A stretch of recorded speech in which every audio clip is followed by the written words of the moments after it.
time for me. So how are you able to?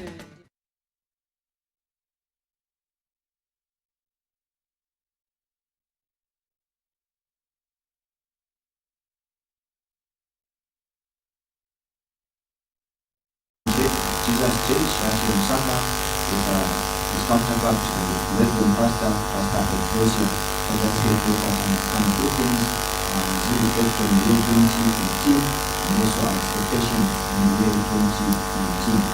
Welcome to the program. Thank you, sir. Thank you very much. Pastor, welcome to your program. Thank you, sir. Okay, I think this program is an open time with only the crowd talking about many what someone has what idea of understanding and deal with issues and also other folks from the community out there. And I start getting before going into the issues of the program. People want to know more about who are those programs before we get to discuss the topics that come in this evening. Alright, Apostle Adrian is just an anointed man of God. Of course, he's called by God. Yes, he's an apostle by calling, says God, the servant of God, the servant of people. And also is a mountain from God for such an hour as this, to preach the gospel. So basically, that's just what I am. Because we want to know who Pastor is, because it's a bit difficult, but I'll try to pronounce it. Excuse me. We want to know who Pastor is before we get to the right one. What I can say is Pastor Exosia is a man of God and a lover of God and a worship leader. I think that's all I can say. Apostle Adrian, how's been your experience in ministry? Maybe those people want to know how you were first encounter how in ministry, and now you're moved from the time that you are called up to where you are now, and also the lesson that you played, which can also give us some experiences that you went through and what you went through. That's a very, very vast question. However, let me just comment. Well, my calling, God called me to ministry just when I was a child. And, usually I would have these visions and I would have these visitations from the Lord. But years ago when I was actually in college, so when I went to school, well, professionally I'm an accountant, so when I went to studies in school, that's when the call of God became so strong. Because I began to have almost daily encounters there. And it was barely a week in college where the executives had a meeting and the former leadership was dissolving. So they actually made me their chairman there. So I served as the chairman there. But what's really brought me into ministry is when I began to see God, because sometimes the encounters I was having at home. So I began to see God in prayer and fasting until the Lord one day gave me a vision and he spoke to me vividly concerning what he has called me to do. And another time I went back to cover to Mufrila from Chimbona Vaticani, going to Mufrila. And there the man of God who actually was my mentor, I was in his church. Soon after I went there, he told me to say the Lord has spoken to me that we're going to Lusaka. And at an appointed time in Lusaka, the Lord he has a work that he wants you to do in Lusaka. That's how actually I found myself in Lusaka. And when I came here, of course, I knew nobody. My friend was just where I used to pray from, and that's the mountain place. Because by then I didn't have a proper house where I could be also.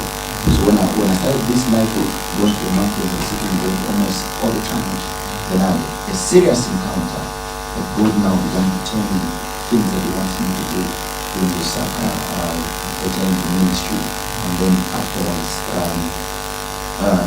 as time was moving, that's when actually the church was actually getting born. But before that, we started from the fellowship, and then thereafter, the Lord led us to start a ministry of the church from there. So basically, the things that I can say to people concerning my experience in ministry is that something that actually is a call of God. It's a calling by the grace of God. God calls you into this. And if it's something that you just start over yourself, That's why you find that because we don't really understand that this is a call, specially by God. God calls you for the work that He has for you. And afterwards, the other thing that I can say is that ministry is also born out of the prayer life, consistency in prayer. As you remain dedicated to God, is seeking God to understand that which He has called you to do. That's where ministry is actually born. Because ministry is born out of that intimacy that we have with God in prayer. Yes, that's what I can say. It's clear, I believe. But I choose also how you experience the time that you started after Thank you. My experience in ministry, also coming from the pulpit, this was a time when I was in school somewhere in Britain. That's when I had my first encounter experiencing God. I didn't really understand a lot of things. But as I kept on growing, over dreams, over visions, the Lord visit me. I also started understanding that apart from just ministering the Word of God, God had also put upon my heart the ministry of singing, as a music minister. So I started doing that also. And through that, that's where I experienced the love of God. Because I found myself in times of fellowship where I could write songs and just minister to the Lord. So I would say my experience in ministry, I have seen the love of God. I've encountered the love of God. And that's what has kept me. That's what has kept me moving like that. And until I met the man of God, Apostle Abion, who's my father in the Lord. He had to explain to me the encounter that God had. The encounter that he had with God, and what the Lord had placed upon his heart, and what God had showed him. And when I saw that, I started seeing myself in what he was saying. And it was confirmed in my spirit to say, this is the man that I will work with. This is the man that I will serve God with. And I can tell you, it has been a great honor to serve God through serving the man of God. Just like it was with Samuel and David. The Bible says, if Samuel served God, who served him David. And I have found the blessing of God in my heart. Encountered the love of God through the man of God. Because I have seen God. I've seen God through life. So all I can say about my experiences, I have seen God and I've encountered the love of God. I will really think for that to come to the feeling and ask them, how do you make it go?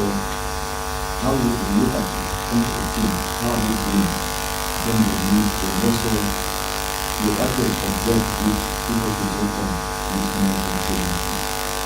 Okay, maybe to approach that one, I will start with, I personally, in our ministry, we are a little challenged. Somehow, I was even feeling drained, because I didn't know, there's still things in life and ministry that you really need to be very sensitive. For example, the people that you associate yourself with. We have to associate ourselves with really pray and move the Lord in our lives, especially in serving God. I have a lot of friends who happen to be men of God, but because of certain people, because we have different spirits, and certain people whom our heart, it's like what Jesus said when he told the disciples in Mark, he said, let us cross over to the other side. And the Bible says when Jesus said, let us cross over to the other side, the disciples actually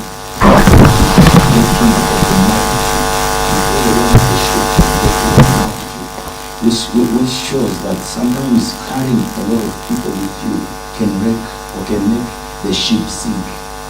So in the same way, I began to experience certain challenges in ministry where the ministry was somehow going down, especially at the beginning of this year. I didn't understand, but until the Lord began to minister to me, and it's because of certain people whom I've allowed because they are, I had a lot of friends. But ministry, what I've come to understand is that prophets walk alone. The ministry, of course you need to have friends, but most of the time, your only relationship is you and God. Not because all the time you need to be consistently hearing from God. But because of the people whom I had in my circles, I began to experience certain challenges. So coming to certain things that people must do, looking at what I observed last year, is that, as we have crossed over into 2019, if we're going to see the glory of God, if we're going to see progress really, there are certain people, there are certain things we need to get rid of. That's the first thing.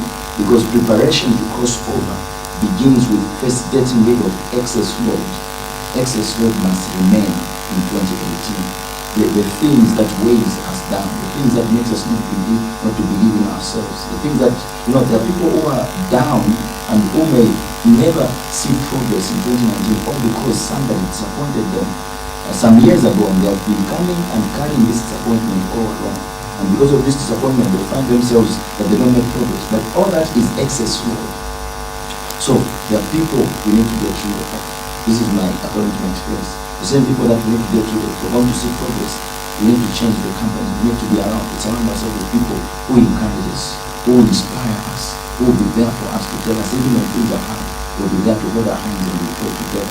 So this is what I've seen, and all I can say is that one thing that must be done is to change the company of people before we see the progress in this year, and to change certain things. As long as we know that this is a weight on my life, it's bringing me down, we need to lift it so that we walk freely in this year 2019. And then, before I go to Pastor Susan, also maybe, what are your expectations to meet the 2019? Actually, any major plan you need in terms of expansion. Actually, the Lord has been kind to us. The Lord has been kind to us. Ministry we have been meeting last year, we have been meeting at a school in town. At a school. But the Lord spoke to us and he told us that this is a year that we're going to experience progress on every side. And as I'm talking to you right now, effective this Sunday, the Lord has given us a very big thing, actually. This is actually a sign of growth. Because we have been meeting at the school, we've been experiencing a situation where certain people cannot stay. We introduced 2 services, but still we are having people who are not having enough to see. So what we decided is, what the Lord has done actually, is He has given us Premier Hotel right in Cairo, there in Bank of Zambia. That's grand hall that we have been offered this Sunday services. And apart from that, of course, we have, because we are a reach out ministry, and we are planning to have crusades this year, and also to reach out to the lost souls, and also to bring the gospel out there. And of course, in our ministry, we have worshipers like Pastor Susan. So we are also, the other thing we're planning is to have a mega worship night. Also, one of the things that we're planning this year, and also we are having some conferences in this year. It's a loaded year, and we are looking forward to see the glory of God and see the power of God flowing in the nation. So it's also the question of year 2018 and what to expect in 2019. Thank you, sir.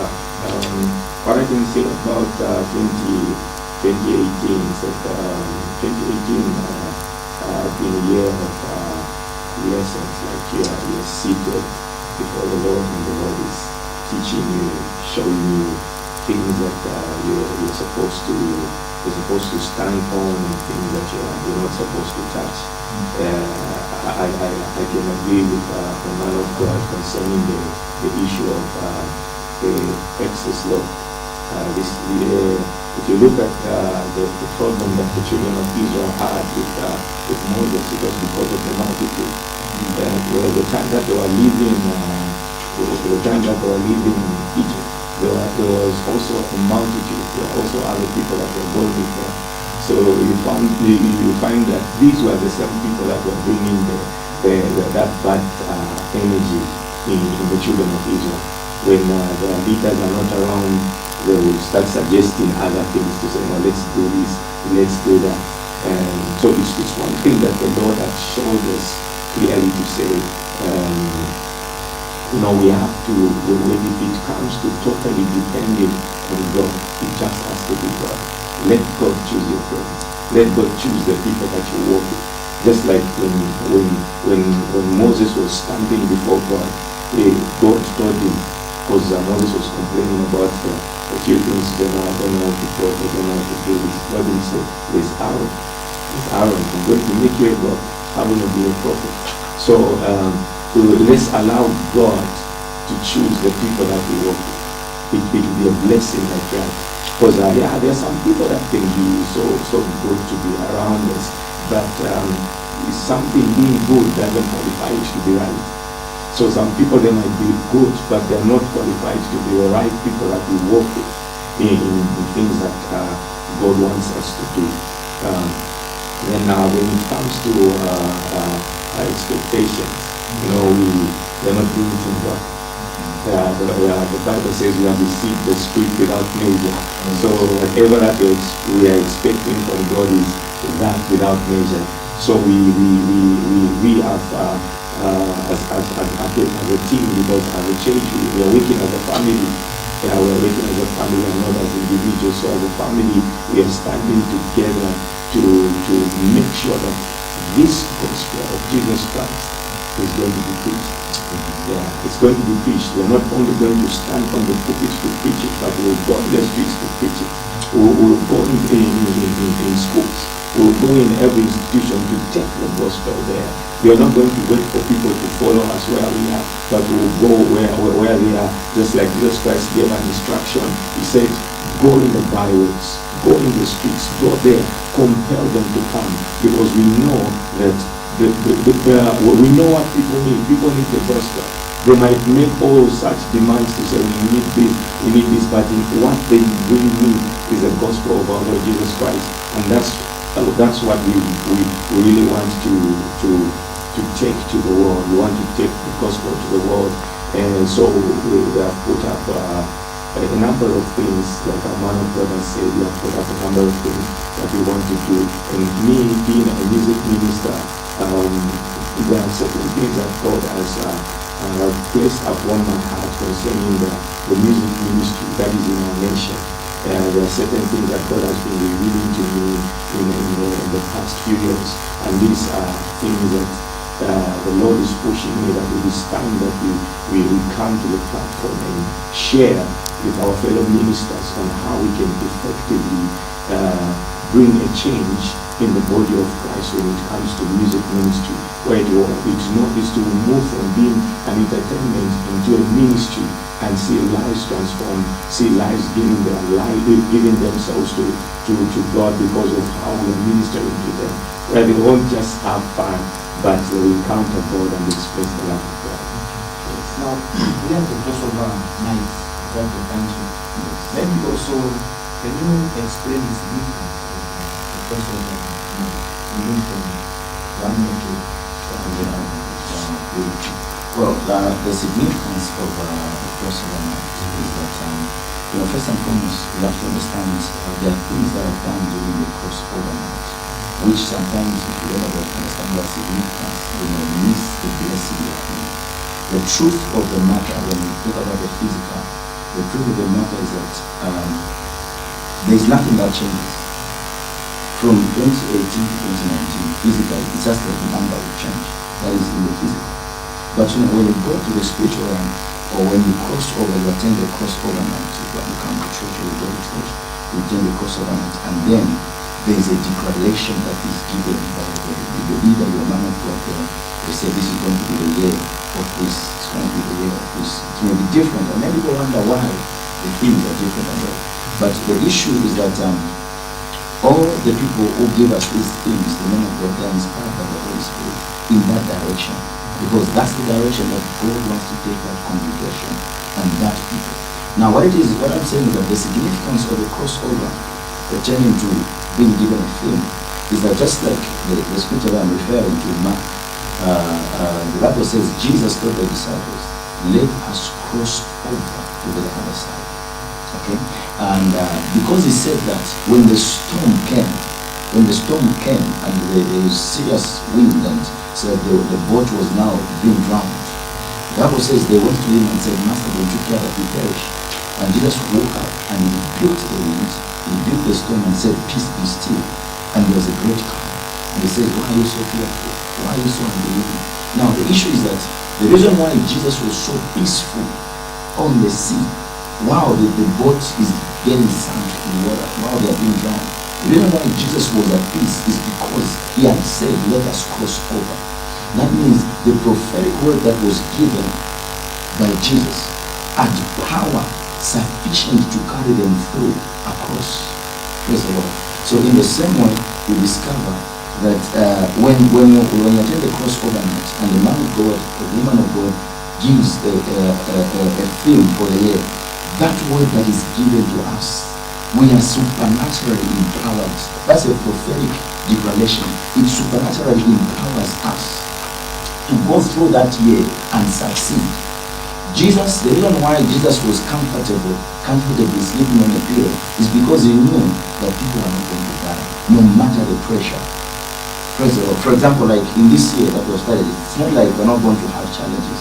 We may have challenges, we may have issues here and there, but because of the word that was given to us, that word will carry us through. That word will carry us through. That's why the storms came while they have been given. Jesus didn't say, let us go and die. He said, let us go cross over. So because Jesus said, let us cross over, there was no way they were going to die. In the same way with us, there's no way things can go opposite to the declaration, to the word that has been given. This is why it's significant to attend crossover. It's very important to cross over with God, because God at that hour, He will give us a way to run with.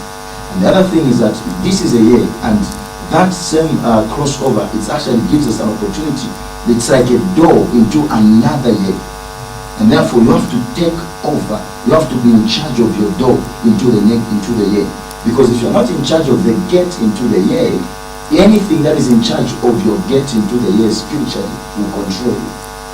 So through the crossover, we also take charge and control of the gate into this year. So like for example, those who had crossover nights everywhere, as they prayed, they took over the gates of the year in their lives. And also the word that was given by the man of God will carry them through the year, unless they don't believe it. Just like what happened to the disciples. Because the Bible says the disciples did not actually believe it. They were feared. Jesus said, let us cross over. But when the wind came, when the water started entering into the boat, they started crying and they started looking for solution, thinking that we may die. And they went to Jesus and said, don't you care that we perish? Meaning they were convinced that we are dying. Now look at this. These are professional fishermen. They knew what it means to be drowned. They knew very well what it means when the boat is sinking. But they went to him and said, don't you care that we perish? But Jesus, who was not actually a fisherman, said, peace, be still, relax. I've spoken a word. So as a believer, it's very important to be in a place where you're crossing over and you're given direction for the year. Because that same word has sufficient energy and power in it to carry you throughout that year. And whatever challenge that you face, you have to look to that word. You have to say, it is really, Lord, you said, through your servant, you said this is our year of progress. Why is my life going backwards? And that is going to be, the Bible says, we are the most sure word of prophecy, which we hold on to like a light in a dark room. You understand what I mean? So it says, this word that we have, the most sure word of prophecy, we hold on to it. That thing that was given last night is something that you have to hold on to. No matter what you find, it may be dark everywhere. You hold on to this word. This word will surely deliver you to where you're supposed to be. Because of this word, you will not drown and you will not die. So this is one of the significances of attending a crossover. We receive direction by the Spirit of the Lord. And also we take over and we take charge of the gates into that year. Thank you.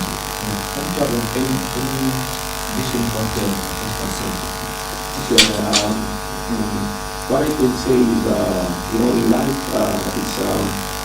it's very important when you're beginning something. The atmosphere that surrounds you is very important in life. So when we talk about having a meeting like a crossover, the word of God is God Himself. So when words are released, there is an atmosphere that will create around your life. So depending in the place where you are, it will determine the kind of atmosphere that you will carry. And the other thing I can say about crossover, like man of God said, he mentioned us receiving a word. That word becomes your weapon.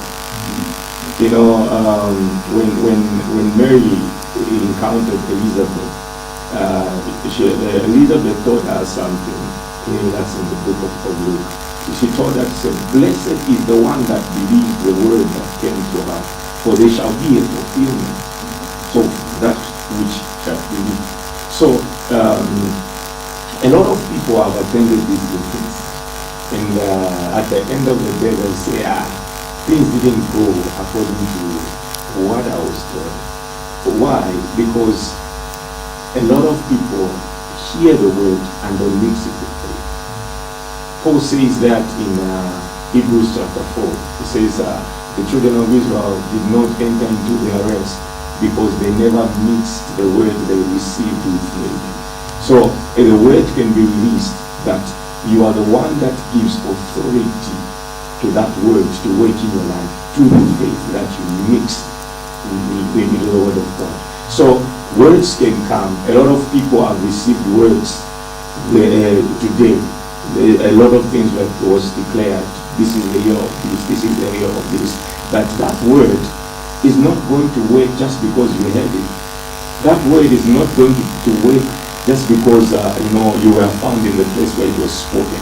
But that word will work because you believed it and you are ready to carry it as a weapon. So that even when you meet something in your life, you will stick to that word and declare that word to run. Habakkuk, he says, I will go up to hear what the Lord will say. And this is what happens. The man of God will go to hear what the Lord will say concerning your life. And he says, write down this vision that let he who reads run with it. So the most important thing is for us to run with the word that has been given. So the word is only going to be fulfilled if you're running with it. Because as the scriptures go on, it says there will be a fulfillment. It's not going to be there will be a fulfillment. But for who? The one who has run with it. So it's not someone who has just sat to say, okay, something has been spoken to me. No. If the word comes to me, I have to hold on to it and run with it. So it has to be something that I've written upon my heart. It's something that I have to surround myself with. At least let me write it in my notebook.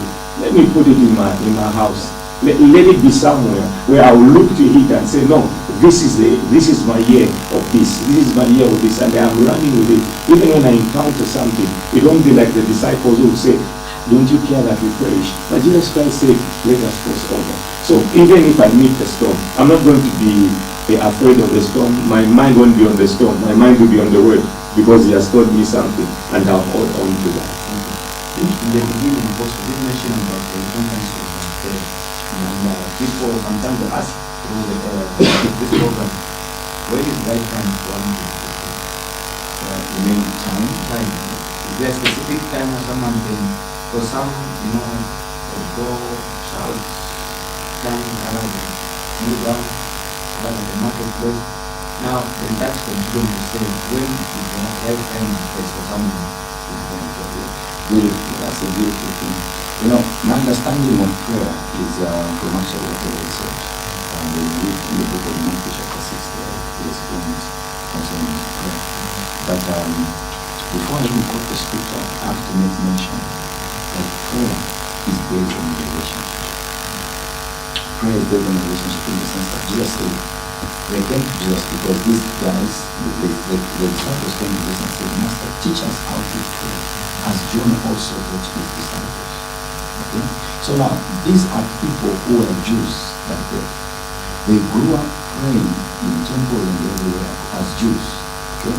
Now, as they grew up, they discovered that John also had disciples, and he had taught them how to pray, a certain prayer, perhaps.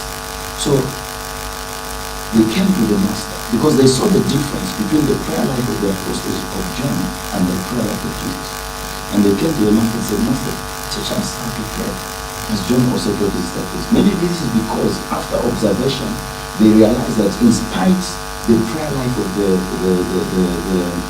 the apostles of John, the fruits of their prayer life are not as evident as the fruits of the prayer life of our Lord and Savior Jesus Christ. So they came to him requesting because they wanted to be having results just like Jesus has results, and not as unfruitful as the disciples of John. Now the thing is that Jesus said, when you pray, say our Father. When you pray, say our Father. That alone there is where I get my definition of prayer. When you pray, say our Father. In other words, just what Jesus was saying to them is that for you to pray the way I pray, there has to be a father-son relationship. So it says, when you pray, say our Father, our Father, our Father. Meaning, he has to be your father first before you pray. There has to be a relationship. And once there's a relation, if you're in relationship with anyone, a good relationship, you can talk anywhere. You can talk in town, you can talk in the bathroom, you can talk anywhere. Based on the relationship. Prayer is not just a program. Praying as a program, sometimes it's what actually is called tradition. And also it's what is actually called tradition, and Bible says you have made the word of God of none effect because of the tradition. These are people who are about 15 hours, I'm going to pray. 20 hours, I'm going to pray. But the reason why they made the word of God of none effect because of their tradition is because they took it just as a program and not a relationship. But God's intention concerning prayer is that prayer must be a relationship. I have to have a relationship with God.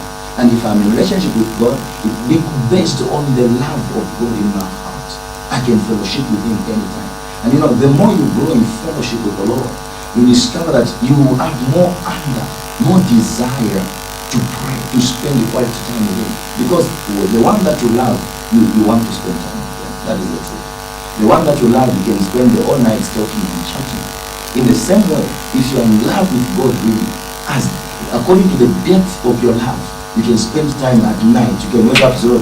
Just want to love God. You can pray in the morning. You can pray anytime, and you can pray anywhere. Why? Because God now has become more than just somebody who is just a program, who you just meet on a certain program, but he has become one with you. You walk with him. The Bible says we are temples of the Lord. The Bible says he is with us. That's what actually Emmanuel means. God with us. So he's with us even when I'm in town, he's with me. And prayer is communication with God. I talk to God, I expect him to talk to me. So anywhere I am, because the Lord is with me, I'm free to talk to him. Anytime, anywhere. That's what I believe, and that's what I know about prayer. It's based on a relationship. Time doesn't really matter. You can pray anytime, you can pray anywhere, based on that relationship. Maybe also not a faith and mission, but also mission ratio is than prayer because of time. When people just sit and focus on prayer, things will move according to how the Lord will prayer. Now the aspect of faith and patience. Someone will see the way, but you see June, July, August, they start to give up something. Maybe what's important is their faith, but also patience towards what they want. Okay, concerning prayer, I think my brother has explained it so well. It's about the relationship with God. So it's not like we pray to have a relationship. No, we pray because we're in a relationship. Yeah, we pray because we are in a relationship with God. The one thing that has qualified us to minister to him or to speak to him is because of our relationship with him. What I can say concerning words declared and waiting, one thing that we need to understand is that when I receive the word of God, it's a more sure word of prophecy, speaking of my life. Yeah, that's on my back because I have received the word. So the other thing that I need to know is this. When it comes to the issue of faith, there are times where people will say, no, I believe the word that was spoken to me, but there's a presence of uncertainty within them, that's already a sign that they didn't believe the word. Because if I believe the word that I receive, there should not be uncertainty in me. There should not be uncertainty in me if I have received the word of God. And again, there has to be an evidence of peace within me if I have received the word of God. A sign that I have believed. Peace is a sign that I have believed what has been given to me. So now, when it comes to the issue where maybe a word has been given and it's not coming to pass, like people would want to start giving up to say, no, it's not coming, it's not coming, it's not coming. Such thoughts are not thoughts of God. God cannot tell you something, then at the end of the day he starts telling you, say, no, but you see, it's taking long. It's taking long. I think let's just find another way, and let us believe something else. When such things begin to come, they are trying to show you to say, I think it's not God that spoke, but something that tries to exalt itself above the word of God is not God. And the Bible encourages us to put down such thoughts that begin to come to us. We don't have to allow such things to settle in us. I will give you an example of Abraham and the wife. God gave them a word to say they're going to have a son. And this is one thing that I will encourage somebody out there. Don't make such a mistake, of trying to find another way of working out things when God has spoken in your life. Because when God spoke to Abraham, he told them about having a son. We see where the wife comes to tell him to say, I think maybe the son that God was talking about, you can just have the son with our servant. But God didn't accept that son. He said, this is not the one that I talked about. I was talking about Sarah having a child. And this would be a child of a promise. And what happens as years go on, the very son that Abraham had with this woman becomes a problem to the generation of Isaac. So you will find out that a word will come to you, and maybe you're trying, you are shaking to say, no, it's taking long. Maybe just do, maybe a suggestion will come to say, no, there's this, there's that, and you want to fall into it. You'll find that you birth problems for yourself. Just like Abraham did, you birth problems for yourself. So it's very important that we hold on to the word. No matter what thought comes to you, stick to the word of God. Stick to the word of God. Because God is spirit. But most of the time we want to look at things in the physical to say, months have passed, it's not happening. There's a time when the truth will catch up with time. Because the truth is final. It is settled in heaven already. It's there already. So now it's time that has to run to catch up with the truth that God has said. So we have to hold on, looking unto the word of God. The word of God is Jesus, who is the perfecter of our faith. Because when we move our eyes from him, like Peter, we start sinking. So we have to look unto him. As we are looking unto him, our faith is perfected. And we are not going to look at time. And what will happen? Time will catch up with the truth, and it will come to pass. But remember what I said at first. I talked about the word being a weapon. So if things delayed, use the word as a weapon. He said, God said this concerning my life. It's like you are standing in the court of law, bringing up your evidence before the judge to say, this is this. I cannot be declared guilty because I have evidence, I can do this. So if God has given me a word, I can stand before God as a child of God to say, God, you said this. So this is what I'm expecting in my life. I have this opportunity now. It has to work according to what you say. So time, time can be there, things may look like they are taking long. They are not taking long. They are not taking long. Are we looking at the time of God, or we are just looking at, how things are happening in this world? But if God really says it, we don't have to give up. If indeed it was God. But if I give up, then I mean it's not God that spoke. But if it's God that spoke, I don't have to give up on the word that came to me. Maybe I can just add another thing. The Bible actually puts it this way. Faith comes by hearing and hearing by the word of God.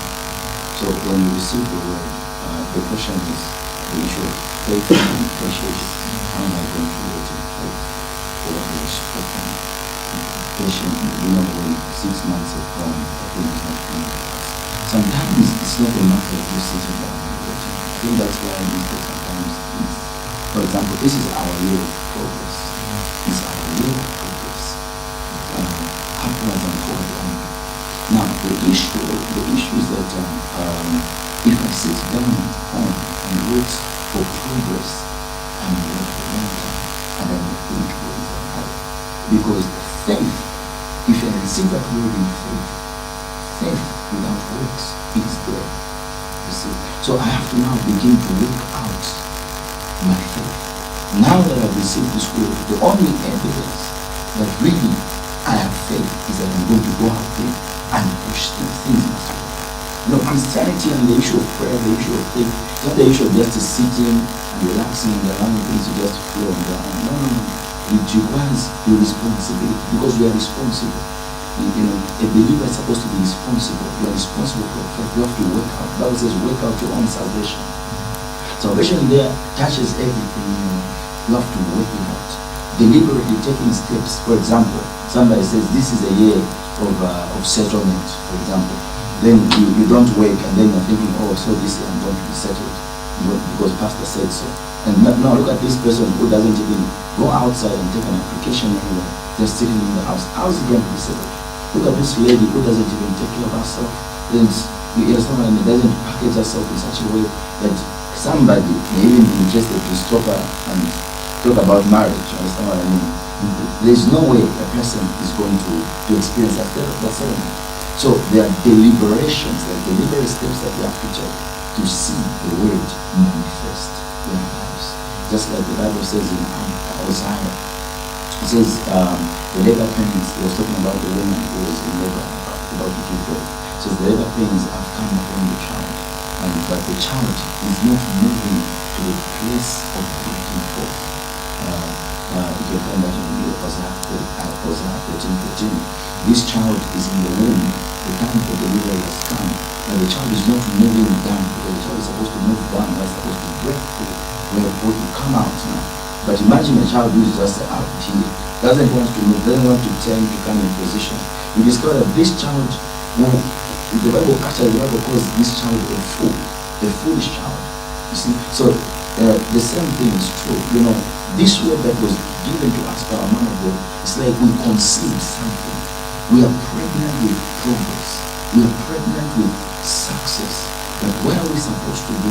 We are now supposed to go where we're supposed to push now to come out. Because the time of delivery is a time when the child also, even a mother will feel the child also trying to come out. The child has to go where it's supposed to come out, supposed to break through. So the same is true with the thing that we got, with the prophetic word that was given. We need to do something about it. No, and not just to sit and wait for it, because you can wait for it. Now some opt to go for fasting. Maybe just try to explain the importance of fasting. And there a time for someone to continue in the band for God and taken to hospitals and treatment. So, alright, fasting is very, very important actually. Fasting is very, very, very, very important, and fasting for a long time is very important. Fasting is especially very important. But the issues that pertaining to, maybe for example, the kidney is given. If you want, you can fast about it for it. But fasting does not replace your working, your responsibility. You should not replace fasting and prayer with responsibility. For example, if there is no food, and then I fast for food to come. God requires you to go out there and make things happen. Go out there and find something to do and provide for your family, and not just stay fasting. As much as fasting is very, very important, very, very important, it's very important that you take responsibility for what you're supposed to do. Now, the quantity of days that you fast, of course, I would say this for the sake of advising if you are out there, don't attempt to go into long fasting if God has not spoken to you. Because even our Lord Jesus, we find a scripture which says, and he was led in the wilderness by the Spirit to pray and fast. Sometimes you discover that people have fasted 100 days, 50 days, with nothing to show for it, because they just went into it. Some of them are even passed on because of the idea of fasting. Some of them, they have lost weight and all manner of things have happened to them because of the idea of fasting without instruction. That's why whatever that you do, especially when it comes to fasting for a long period of time, it's best to ask for direction from God. If God gives you a direction, or if they tell you at church, like our pastor tells us that we're going to fast this week or this month, yeah, that one you can go ahead, because our authority has given us a go ahead and they have told us, and perhaps they have heard from God. But a person of fasting, why you declare 40 days, yourself you just say, I'm going to fast 40 days, I think it's best to hear from God. But because, in the Bible, I find it very interesting, for example, the fasting of 21 days, the fasting of Daniel, rather. Daniel's fasting was not really something that was born of God. If you read that story of Daniel, you realize that actually the angel came and told Daniel to say, the day that you began to fast, your prayer was heard in heaven. The day that you began to pray, you sat down and began to pray, your prayer was heard in heaven, and the answer was released. And I was sent with an answer. But as I was coming, the prince of Persia withstood me, and I was locked up there. And after 21 days, of course, the angel was retrieved, he was rescued, and he came forth. Now, the issue is this: it's not prayer and fasting which brought the answer, because the answer was already given when the moment just the man began to pray and seek God concerning this direction, God already sent an answer. So in the same way, sometimes prayer and fasting, if we don't really get direction from God, we can pray and fast and waste time. I'll give an example. When you read that same story of Daniel, what he began to do was completely, fasting sometimes can frustrate you. And you can really see frustration in the life of Daniel when he was fasting. So to say this, but you find that he began to confess his sins and the sins of his children, sins of his fathers, thinking that the reason why the answer is delayed is because of our sin. And yet God already released an answer. As far as heaven is concerned, an answer is released. So this fasting that Daniel is doing it without knowledge. You see that? So in the same way, you really need to have direction from God. God must inspire you. God has inspired you to go do a long time prayer fasting. Go for it. But if God has not spoken, it's best you seek Him for direction before you enter into a long time prayer fasting. That's what I could say. But it's good if you feel like this request for this prophetic direction was given. I feel like I need to pray and fast about it for a day or 2 days. You can go ahead and pray. It's good, actually. It's healthy for your spirit man, because fasting is a spiritual exercise. Yeah, but when it becomes just, God has not given you, go ahead and stay for months without eating, you begin to starve yourself. You can even hinder yourself. Yeah, that's what I can say. And just before what you said earlier on, the issue of going out and going to preach the gospel, do you think the church is doing enough to go out and teach and bring the people into churches? Because nowadays we find that bars are ever full, seats in churches are empty. Now, where is the gospel? That is the testimony also of people. Alright, that's a very good question. Well, I think the church is trying the best. We are trying the best as a church, in the sense that, of course, salvation is a very personal thing, and it's a decision that one has to make. It's not something that you can force people to accept Jesus Christ. Now, the issue is that when you look at the church today, we are taking advantage of every media that we find, social media, TV, and everywhere. You discover TV channels are all over Nigeria. I don't know if I can say Christian channels alone, there are thousands. And also we find that social media, people have pages, they are supposed to be sharing the gospel. And we find, most of the time we find people in the streets preaching the gospel. So the church is really trying. But the issue is that the enemy is also at work and is trying by all means to resist the work. The fact that there are bars out there and people are flocking into the bars. Actually, some of the people in the bars are Christians. This is the truth that we can't run away from. Actually, most of them, they are Christians. It's only that they just sneak out and they find themselves in bars and all that. But the truth is that the church is really doing so much, and we can still do more. I'm not trying to make the church feel comfortable in any way, but what I'm saying is that as a church we can still do more to win more souls and to reach out there. But we should not be discouraged and say, for example, there is this saying, though it's a bit contrary, but there's this saying which they say, no, the church has lost its glory. Or there are no miracles in the church. It's not true that there are no miracles. There are a lot of miracles in the church. There's a lot of glory. Actually, the church today is more glorious. There's so much that is happening.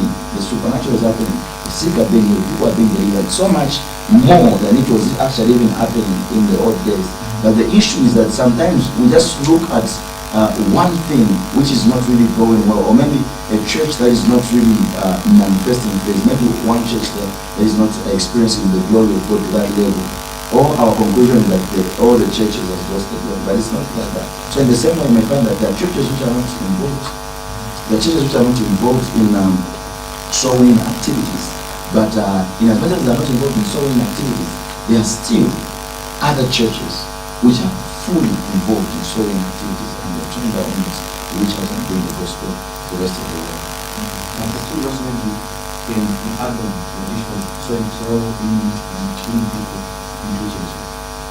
Okay, you are adding on what the man of God has said.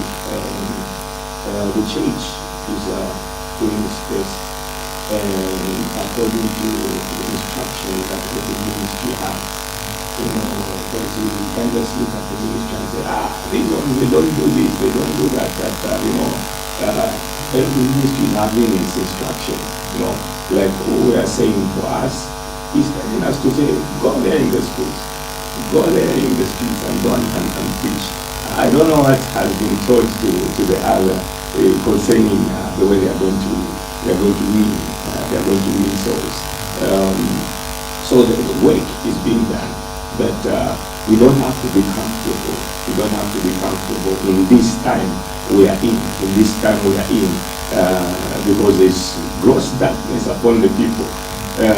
So we don't have to be so relaxed to say, no, this is all that we can do. This is the thing that is upon the heart of God, the ministry of reconciliation.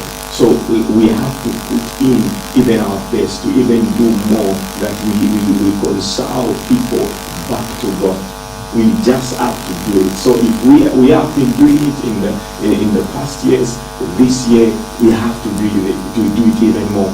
We have to strategize so well on how we are going to reach out to people, like the instruction that was given, to compel them until they come. So we have to find the strategic ways on how we're going to reach out and let the message be heard by the people. Let the message be heard.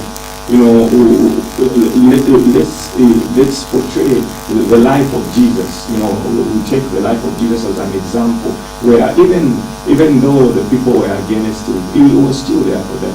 Even though they rejected him, he still died for them. So there are times where you go to preach the gospel and people would want to reject it and all. We don't have to stop there. If we find it hard in the field, let's get on our knees and pray for them. Let's get on our knees and pray for them, so that the time that we go to reach out to them, God has already visited them. So as we minister, they receive the word and they accept. Yes, Apostle, as we come to the point that 10 minutes of our program, this year 2019, we've seen in 2018 so much anger and people fighting over God and having different opinions. Now, what if the advice to one child is young, then let's say each other, give a difference in opinion? One great man of God actually says, great love means, without love there's nothing that can be achieved. And doing all about the issue of unity, unity is born out of love. Unity is born out of love. There is no unity without love. So what I can say is that as a nation in Zambia, Zambia is a very beautiful nation, very beautiful country. But if we can grow in love, we discover that most of the challenges and difficulties that we've been having and disunities that we've been having will cease. Why? Because once love builds the bridge, then we'll feel for others. Why would we fight? Because of the difference in opinion. Truly so. We should love one another. So I think just as our Lord Jesus instructed us to love, I would say the same thing. Love is a solution. We can love one another. And also, by all means, try by all means. I don't know how this, as a church especially, we need to work on the minds of people. Because once our minds are not renewed, we still continue having the same problems in spite of being born again, in spite of being filled with the Spirit. So if, as ministries, we can work on people's minds in terms of transforming their way of thinking, we're going to have better results, especially even as a nation, Zambia, and the church, the body of Jesus Christ. And that means also advice to Zambia in terms of making one another, even when we differ in opinion. Okay, one thing that I can say, just for common brother say, is the issue of love. We also talk about understanding. Sometimes we tend to have differences with people because, we are standing on different positions, like on a mountain. This one is on the other side, this one is on the other side. So you speak what you're seeing. You say, okay, from where I'm standing, this is what I'm seeing. We also have to mind where the other one is standing also, because they will speak according to where they are standing. So if we see that we are on the better view, we don't have to, come out in a way where we try to shame them, to say it's not like that. We have to help each other to bring ourselves to a place where we come to a place of understanding. We help each other to move together, to say, okay, this is how it's supposed to be, and not having arguments where we can just share things in love to say, let's move together. This is a better place where we can stand to see what we're seeing. Thank you very much for finding time to come and give us this discussion this evening. Start with the pulpit, which comes to every Tuesday between 18 and 19, and our guests were Apostle Adrian and Chansa and Pastor Exuja from the Living Leaders Church Outset in Chansa. From the Ravitango and that production team, goodbye, see you next week, and God bless you. The pulpit. The neighbor said, let it go. The score is not even, but let it go. You didn't get in the last word, but let it go. They never paid you back the You money. can just quote out those challenges that you're going to just to give encouragement to someone out there. Someone out there could be Challenges, so many challenges. I will tell you, it's very funny. When I came in Lusaka, I came in Lusaka, and my first place to stay was in Chansa.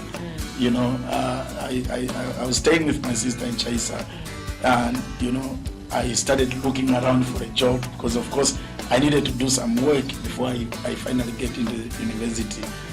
I have to mention that it was a very difficult time for me. So how are you able to divide your time, with your part-time?